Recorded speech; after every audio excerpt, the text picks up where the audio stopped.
Romanos 11:36 dice, porque de Él, por Él y para Él son todas las cosas, a Él sea la gloria por los siglos. Amén. Y estamos estudiando que no hay otro propósito para el creyente, para la iglesia, que glorificar a Dios en todo lo que hace, en todo lo que piensa.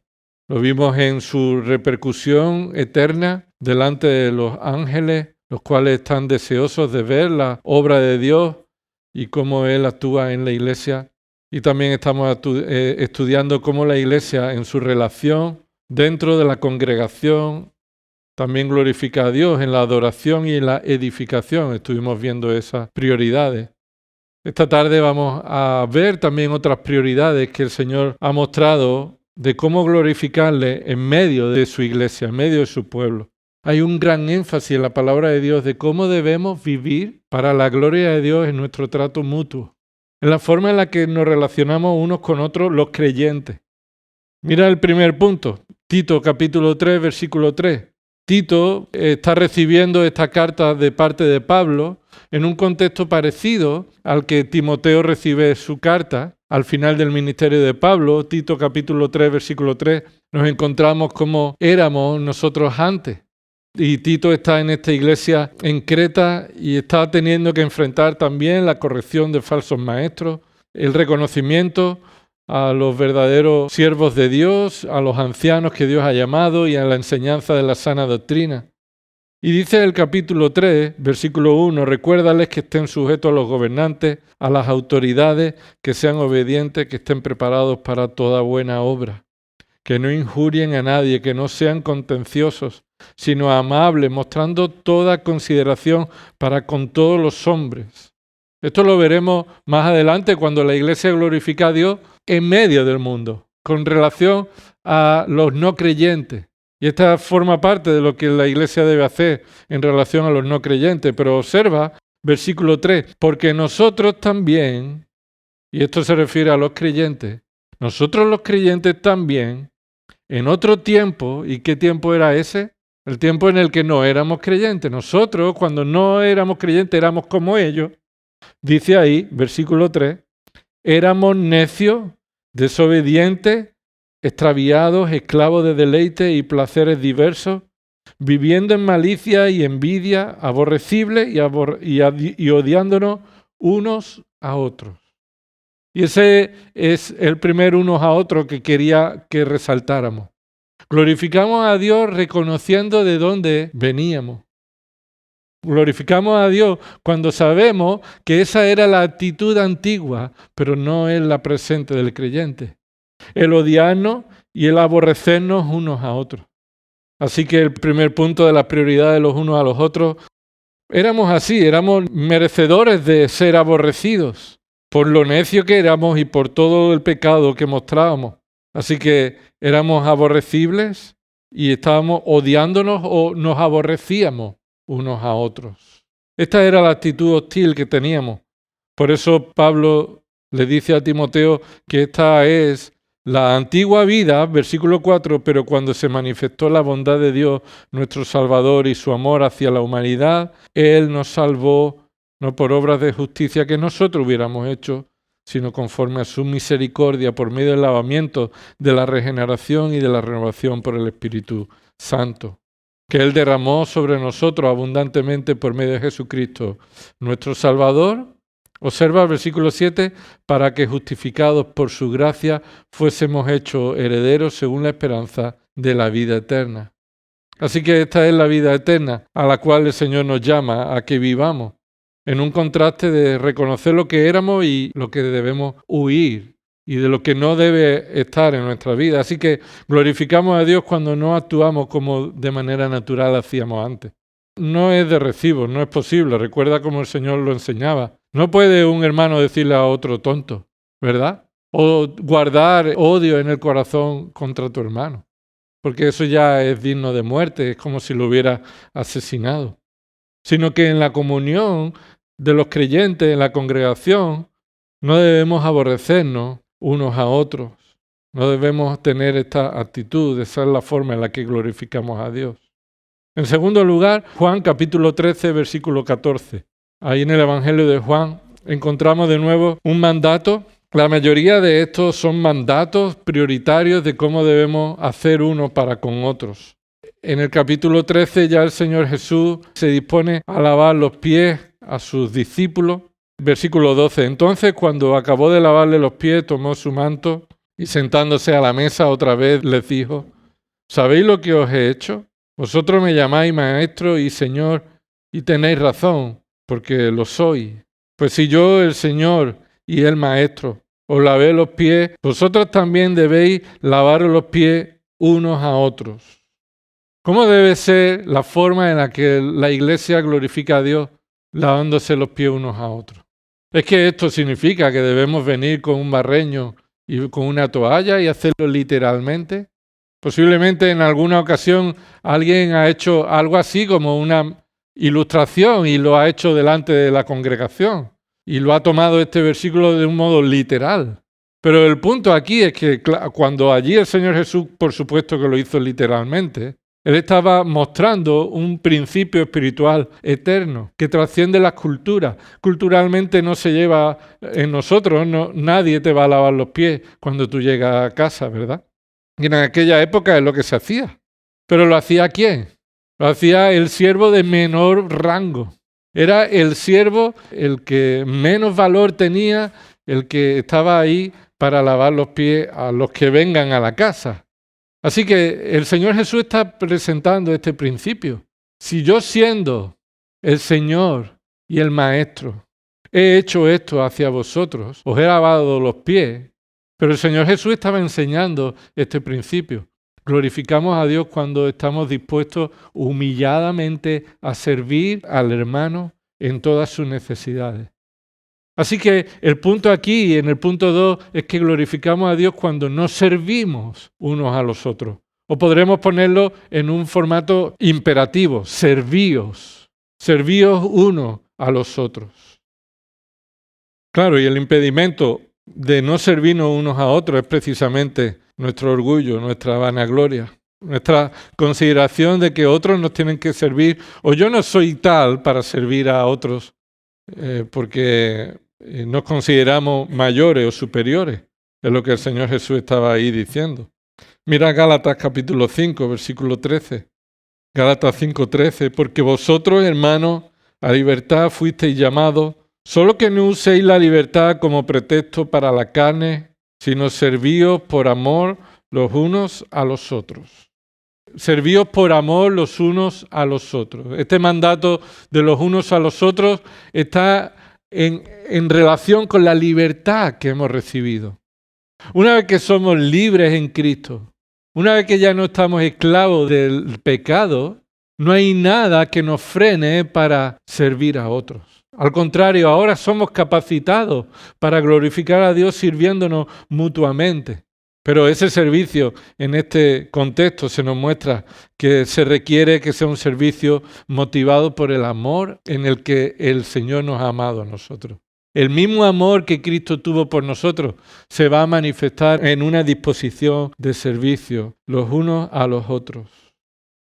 Mira Primera de Pedro, capítulo 4. Primera de Pedro, capítulo 4. Pedro, aquel que cuando el Señor iba a lavar los pies, él dijo: no, a mí no me laves, ¿verdad? Y cuando dijo: bueno, si no te lavo no tienes parte conmigo, y dice: pues entonces lávame entero. O sea, o todo o nada, ¿no? Pero Pedro, movido por el Espíritu Santo, escribe este mismo mandato en su primera carta, capítulo 4, y dice ahí en el versículo 10, según cada uno ha recibido un don especial, úselo y observa, sirviéndoos los unos a los otros como buenos administradores de la multiforme gracia de Dios. ¿Qué significa esto? Pues que cada vez que tú sirves a otro, lo que estás cumpliendo es la administración del don que Dios te ha dado. Dios te ha capacitado para que tú puedas ser de bendición sirviendo a otros. Observa ahí la relación entre usar el don, una capacidad espiritual, una capacidad dada por Dios. Ese debe ser usado en el contexto del servicio, los unos a los otros, como si nosotros fuéramos buenos administradores de la gracia de Dios, que tiene muchas formas, muchas maneras. Así que el servicio tiene muchas caras. El servicio uno a los otros no solamente tiene la cara de darle un agua o lavarle los pies, no. Es cada vez que tú sabes que lo que Dios te ha dado a ti es para la bendición, el servicio a los demás. Por supuesto, en amor, para bendición de otros, pero reconociendo que somos administradores de la gracia de Dios. Dios te da por gracia un don, no para ti, sino para que sirvas con él a los demás. Para que sirvas con él a los demás. Y aquí hacemos un paréntesis. Cuando hablamos de uno a los otros, nos quita de la mente que estemos juzgando que los demás me lo estén haciendo a mí o no. Cuando habla de uno a los otros es que es todos entre todos, todos para con todos. Y el énfasis es que tú tienes que mirarte cómo lo estás haciendo a los demás. Hay más personas a los que tú tienes que servir en lugar de estar preocupado que tanta gente te esté sirviendo a ti. ¿Me explico? El énfasis no es que tú seas servido por los demás. El énfasis es que tú tienes a muchos a los que servir. Y esa es tu responsabilidad, mi responsabilidad. Y no tomar toda esta lista que vamos a ver para mostrarlo como una exigencia hacia los demás, sino como una responsabilidad propia, personal. La forma en la que glorificamos a Dios es sirviéndonos los unos a los otros en amor, en humildad y administrando la gracia que Dios ha tenido con nosotros, dándonos diferentes dones. Así que éramos aborrecibles, aborreciéndonos, ahora somos capacitados y llamados a servirnos. En tercer lugar, amaos los unos a los otros. Primera de Pedro, capítulo 1, versículo 22, dice la palabra del Señor, puesto que en obediencia a la verdad habéis purificado vuestras almas para un amor sincero de hermanos. ¿Qué dice? Amaos unos a otros entrañablemente de corazón puro. Amaos unos a otros entrañablemente de corazón puro. El mandato de amarnos mutuamente unos a otros entrañablemente de corazón puro debe ser el resultado o debe venir después de qué. ¿Después de qué? Dice el versículo 22, puesto que, dado que, o ya que esto ha sucedido en vosotros, en obediencia a la verdad, habéis purificado vuestras almas para un amor sincero. Ya que eso ha sucedido y ya que eso es la forma en la que estáis trabajando en vuestra vida, estáis purificando vuestras almas para un amor sincero de hermanos, por la gracia de Dios, por la obra del Evangelio en nuestras vidas, entonces el resultado debe ser que como hemos purificado nuestras almas para el amor sincero, entonces nos amemos unos a otros. Es el resultado de la santificación de Dios en tu vida. Tú necesitas ser purificado para que de tu corazón no salga lo que de manera natural saldría. ¿Qué saldría de manera natural en tu corazón en mío? Amarme a mí sobre todas las cosas, por encima de todo. Y verme con el derecho de que se me ame como yo creo y reconozco que merezco. Pero si purificamos nuestras almas en amor sincero, vemos el amor que Dios ha tenido para con nosotros en Cristo Jesús. Y ese amor que Él ha tenido con nosotros es el que está limpiándonos de todo orgullo, de todo egoísmo, de toda consideración centrada en nosotros. Así que ahora podemos amar sinceramente. ¿Puedes amar sinceramente? ¿O la otra forma cuál sería? Amar hipócritamente. Amar externamente, parecer que estás amando, pero teniendo razones egoístas, engañosas en el corazón. Así que después de que la obra de Dios está trabajando en nuestros corazones, lo que el Señor va a producir es que nos capacita para amarnos unos a otros. ¿Y qué tipo de amor es el con el que nos amamos? ¿De qué manera? ¿De qué modo? Dice el texto, entrañablemente. ¿Qué significa? Desde las tripas, desde las tripas. Lo que está diciendo es desde lo más profundo de nosotros. No solamente sinceramente, sino profundamente, sino genuinamente. Y no solamente profundamente, sino con un corazón que no está afectado por el pecado, un corazón puro. Pues habéis nacido de nuevo, dice el versículo 23. Pues habéis nacido de nuevo. Así que si tú has nacido de nuevo, entonces Dios está purificando tu alma para que puedas amar a otros de manera entrañable, profunda y de manera pura y sincera. Así que en el punto 3, ¿Cómo glorificamos a Dios los unos a los otros? Amaos. Ese es el mandato. Amaos. Amaos los unos a los otros. Romanos capítulo 12. Hasta el capítulo 11, el apóstol Pablo, movido por el Espíritu Santo, ha mostrado la gracia de Dios y su soberana voluntad y perfecta justicia al salvarnos por gracia, por medio de la fe.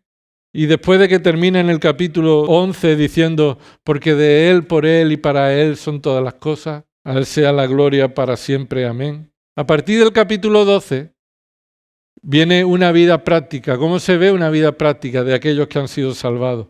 ¿Cómo se ve una vida que es de sacrificio, agradable y santo al Señor? ¿Cómo se ve una vida que está siendo renovada en la transformación de su mente? Desde el versículo 3, porque en virtud de la gracia que me ha sido dada, digo a cada uno de vosotros que no piense más alto de sí de lo que debe pensar, sino que piense con buen juicio según la medida de fe que Dios ha distribuido a cada uno. Y ahora a partir de ahí va a hablar de cómo se ve la vida de un creyente, en su trato práctico hacia los demás.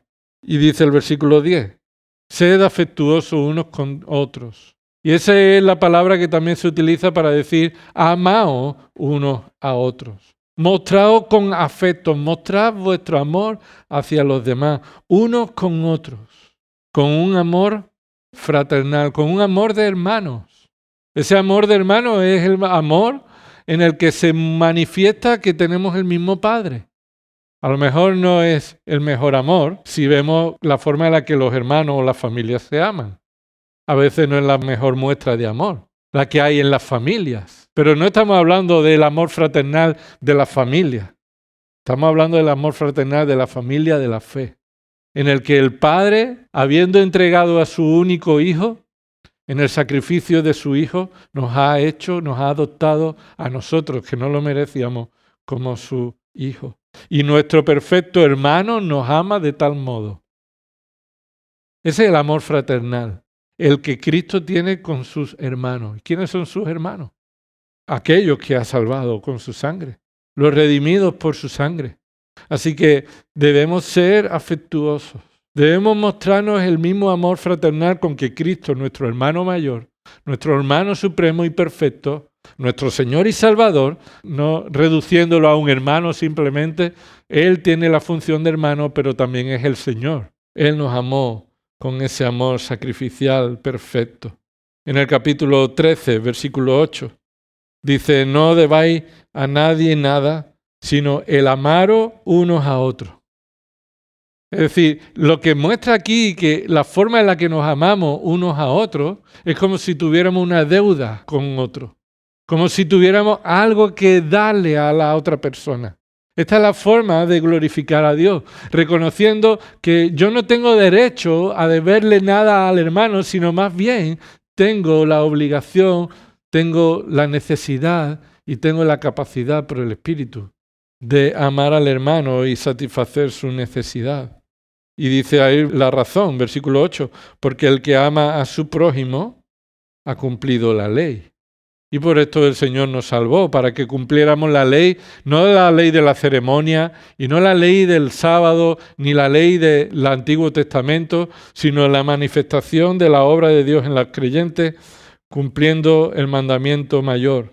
Amarás al Señor tu Dios con todo tu corazón, con toda tu alma y tu mente, y tu fuerza, y a tu prójimo como a ti mismo.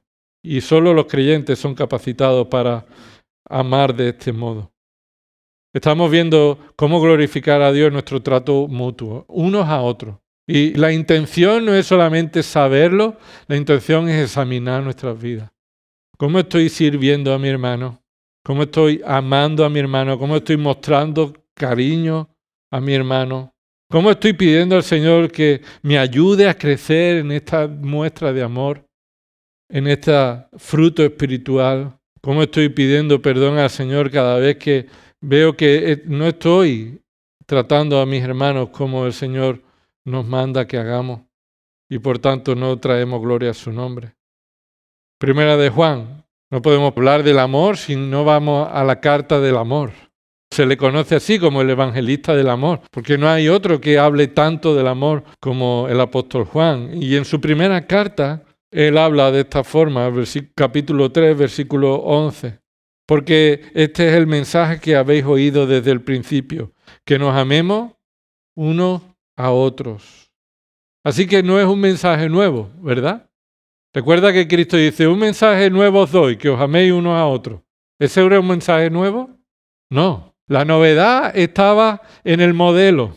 Cuando Jesús dijo, os doy un nuevo mandamiento, que os améis unos a otros. Eso no era nuevo. Lo que era nuevo es lo que seguía. Como yo os he amado. Eso era nuevo. Esa era una nueva referencia. La única referencia que había hasta el momento era la que podríamos considerarnos unos a otros, como uno ama más y otro menos. Pero el modelo perfecto ahora está puesto en Cristo. Y este es el mandato, dice el apóstol Juan, porque este es el mandato que hemos recibido, que nos amemos unos a otros. Y observa el versículo 10. Este amor identifica a los verdaderos creyentes, caracteriza a los verdaderos creyentes. Versículo 10, en esto se reconocen los hijos de Dios. ¿Cómo se reconoce un hijo de Dios? Sería la pregunta. Y Juan responde, en esto se reconocen los hijos de Dios. Y los hijos del diablo. Todo aquel que no practica la justicia no es de Dios. Tampoco aquel que no ama a su hermano. Esta es la identificación de los hijos del diablo, los que no aman a Dios. Los que no viven conforme a su justicia, los que no aman a su hermano. Versículo 11, porque este es el mensaje que habéis oído desde el principio, que nos amemos unos a otros. Sí, yo amo a mi hermano hasta que me toque la fibra. Por eso dice el versículo 12, no como Caín. No, ese no es el amor fraternal de los hermanos, hasta que me ofenda. ¿Cómo amaba Caín? Caín no amaba. Por eso él dice aquí, no como Caín, que era del maligno y mató a su hermano. ¿Y por qué causa lo mató? Por su propia naturaleza espiritual, la de Caín. Caín demostró ser lo que era matando a su hermano, no amando a su hermano. Y como hemos dicho antes, sabemos que no necesitamos matar a nadie para ser culpable de asesinato. ¿No? ¿No dice eso la Biblia? ¿No dice el Señor que cuando tú tienes esa actitud en tu corazón hacia tu hermano, aunque no lo hayas matado, ya eres culpable de homicidio? Así que el baremo es claro. Por eso se nos muestra en el versículo 13, hermanos, no os maravilléis si el mundo os odia. Nosotros sabemos que hemos pasado de muerte a vida porque amamos a los hermanos. Una buena prueba del algodón, ¿verdad? El algodón no engaña, el fruto espiritual no engaña. Si eres hijo de Dios, debes mostrar en tu vida que tu corazón ha sido purificado para amar entrañablemente y sinceramente con un corazón puro, porque eso mostrará tu naturaleza. Versículo 18. Hijos, no amemos de palabra ni de lengua, sino de hecho y en verdad. ¿Por qué dice eso, Juan? Porque fácilmente podemos decir que amamos, pero nuestras obras dicen lo contrario. Así que no hagamos que nuestra boca diga lo que después nuestros actos van a desmentir. Así que dice el versículo 19, en esto sabremos que somos de la verdad y asegurémonos nuestros corazones delante de Él. Así que no estamos hablando de algo secundario. La falta de amor y la falta de considerar que necesitamos crecer en el amor, la falta de arrepentimiento porque no estamos amando, puede ser la manifestación de que no somos hijos suyos. Y dice el versículo 23, y este es su mandamiento, que creamos en el nombre de su Hijo Jesucristo y que nos amemos unos a otros como Él nos ha amado. ¿Es así como estás glorificando a Dios, amando a tus hermanos? ¿Es así como estás creciendo en oración, en santificación y purificando tu corazón, amando a tus hermanos? Capítulo 4, versículo 7. Amados, amémonos unos a otros, porque el amor es de Dios y todo el que ama es nacido de Dios y conoce a Dios. De nuevo, el mandato es que si somos hijos de Dios, entonces debemos amar y no tiene más vuelta de hoja. ¿Por qué? Porque el amor es de Dios, proviene de Dios. Él nos ha dado el amor. Entonces, de ese modo nosotros podemos amar a otros. No es como otros dicen, yo para amar a otro debo amarme primero. La Biblia lo pone de otra forma. Para amar a otro, Dios tiene que amarte primero. Debes experimentar el amor de Dios en tu vida para que tú puedas amar a otro en lugar de amarte a ti mismo. Y continúa diciendo ahí el versículo 10, en esto consiste el amor, no en que nosotros hayamos amado a Dios, sino en que Él nos amó a nosotros y envió a su Hijo como propiciación por nuestros pecados. Esa es la demostración del amor de Dios para con los creyentes, para con los que Él ha escogido salvar. Versículo 11, amados, si Dios así nos amó, también nosotros debemos amarnos unos a los otros. Versículo 12, a Dios nadie le ha visto jamás. Si nos amamos unos a otros, Dios permanece en nosotros y su amor se perfecciona en nosotros. ¿Por qué dice que a Dios nadie le ha visto jamás en relación con el amor? ¿Por qué? Porque aunque a Dios nadie lo ha visto, el testimonio de tu amor hacia los demás es una forma de hacer visible el atributo de Dios. Que Dios es amor se ve en la forma en la que tú y yo nos amamos. Nosotros nos amamos. La iglesia de Dios se ama mutuamente. Vamos a orar. Señor, gracias por recordarnos, Señor, este amor que has tenido con nosotros. Señor, este testimonio de servicio que has tenido con nosotros. Que habiendo estado, Señor, perdidos en este mundo, habiendo estado aborreciéndonos, Señor, y siendo aborrecibles y aborrecidos unos a otros, Señor, tú has tenido misericordia, gracia y compasión.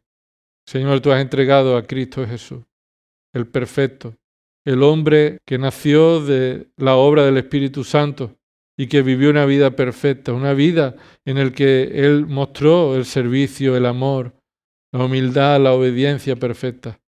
Señor, y por medio de su sacrificio, la mayor muestra de amor en la tierra. Señor, la muerte del justo por los injustos, en el lugar de los injustos, para que nosotros ahora podamos ser amados por el Padre, amados por ti, Señor, y ahora podamos amarnos unos a otros y glorificarte en esta forma de amor, en esta forma de servicio, en esta forma de amor entrañable. Perdónanos, Señor, cuando esto reconocemos que todavía no está de manera perfecta en nuestra vida mientras estamos en la carne, pero anhelamos, deseamos glorificarte. Produce, por tanto, en nosotros, Señor, un anhelo por glorificarte, cumpliendo, Señor, así tu mandamiento de servirnos y amarnos unos a otros. Señor, produce esto en nuestra vida a medida que crecemos en el conocimiento de ti y a medida que somos santificados, transformados, purificados nuestros corazones de toda impureza. Por eso, Señor, te rogamos, Padre, que comiences a hacerlo en mi propio corazón, Señor. Todo esto oramos en el nombre de Jesús. Amén.